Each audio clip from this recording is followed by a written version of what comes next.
என்னுடைய பாஸ்டர் நாகர்கோயிலில் சென்று எனக்கு பெண் பார்த்து திருமணம் நடந்து, அது பெரிய காரியம். அது அந்த அம்மாவும் இந்த பக்கம்தான் ஏதோ ஒரு ஊர் சொல்லுவாங்க.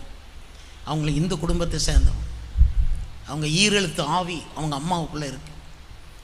இந்த இந்த இந்த ஒய்ஃபு பேர் ரோஸ்மேரி. அது ஊழியத்துக்கு ஒப்பு கொடுத்த உடனே, சபைக்கு போய் ஞான ஸ்நானம் எடுத்த உடனே இந்த அம்மா நாக்கை பெருசாக தொங்க போட்டுட்டு பெரிய கத்தி எடுத்து கொண்டு வந்து வெட்ட வந்தாங்க. அவங்க சாட்சி அப்படி. இவங்க அந்த பிசாசை துரத்தி தன்னை காப்பாற்றி கொண்டாங்க. அந்த நேரத்தில்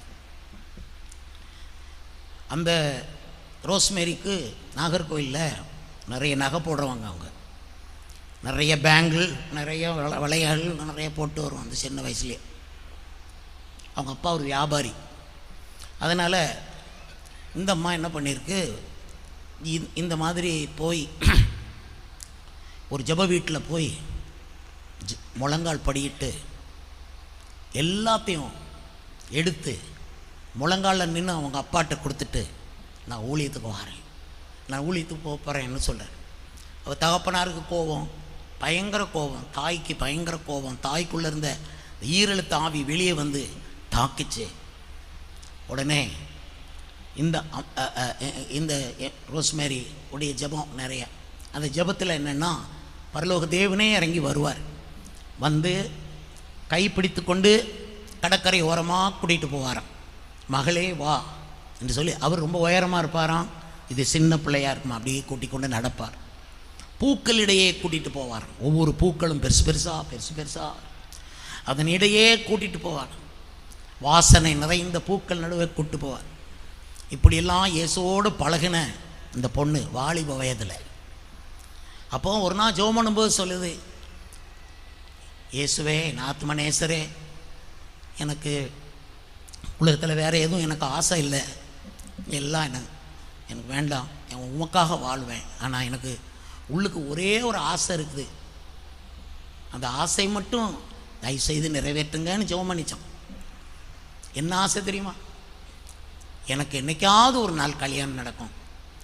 கல்யாணம் நடந்தால் எனக்கு வர்ற புருஷன் செக்கச்சவேர்னு இருக்கணும். இதை தவிர எனக்கு வேறு எதுவுமே வேண்டாம் ஆத்துமனேசரே. இவங்க ஜெபம் பண்ணி முடிய அடுத்த நாள் நான் என்னையே என் பாஸ்டர் கூட்டிக்கிட்டு பஸ்ஸில் வராங்க. இப்போவாவது கொஞ்சம் பரவாயில்ல சார். அந்த நாட்களில் சாப்பாடும் கிடையாது, உபவாசம், வெயிலில் அலைஞ்சி பட்டினி கிடந்து கருப்பு, பயங்கர கருப்பு, முடி மட்டும் நிறையா இருக்கும், குருவி கூடு கட்டுற அளவுக்கு முடி இருக்கும். மற்றபடி ஒல்லியாக கருப்பாக கண்ணெல்லாம் உள்ளே போய் என்னையை கூட்டிகிட்டு வராங்க. என்னை கூட்டிகிட்டு வர்றதுக்கு நாங்கள் பஸ்ஸில் பாதி வழி வர்றோம். இங்கே இரவு ஆயிட்டுது. ரோஸ்மேரிட்ட கர்த்தர் என்ன பேசினார்னா, மகளே, உன் மனசில் உள்ள ஆசை எனக்கு தெரியும், ஆனாலும் என் மகனை நாளைக்கு உன்னிடத்தில் நான் கூட்டிக் கொண்டு வருவேன். அவன்தான் உன்னை பரலோகத்துக்கு கூட்டிக் கொண்டு போவான் என்று கர்த்தர் ராத்திரியில் பேசியிருக்கார். அடுத்த நாள் என்னையே கூப்பிட்டு போனாங்க. ரோஸ்மேரி எந்த பேச்சும் பேசலை. என்னைய பரலோகம் கூட்டிகிட்டு போகிற கணவர் யாராக இருந்தாலும் அவர் தான் எனக்கு கணவர். என்னை எப்படியாவது பரலோகத்துக்கு கூட்டி போகணும் என்று இந்த கல்யாணத்துக்கு சம்மதித்தார்கள். இன்னைக்கு திருநெல்வேலி ராணி மாதிரி இருக்காங்க. கர்த்தருக்கு சோத்திரமிடாவதாக. எல்லாத்தையும் விட்டுட்டு வந்தாலும், என்னோடு பாடுபட்டாலும் இன்றைக்கி ஆளுகை செய்கிற மாதிரி சிறந்த ஊழியக்காரியாய் 5 பிள்ளைகள், 3 பையன்கள், 2 பெண் பிள்ளைகள், 10 பேரப்பிள்ளைகள், 5 மருமக்கள்மார், ஆக மொத்தம் 20. தனியாக வந்தேன் 20. எல்லாரும் ஊழியம் செய்கிறாங்க.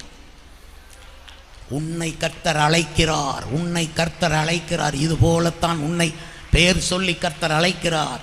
உன் விருப்பம் கர்த்தருக்கு தெரியும், உன் ஆசை கர்த்தருக்கு தெரியும். ஆனாலும் கர்த்தர் நிறைவேற்றப் போகிற பெரிய காரியத்திற்கு பங்காளராய் உன்னை அவர் தெரிந்தெடுக்கிறார். ஹல்லேலூயா.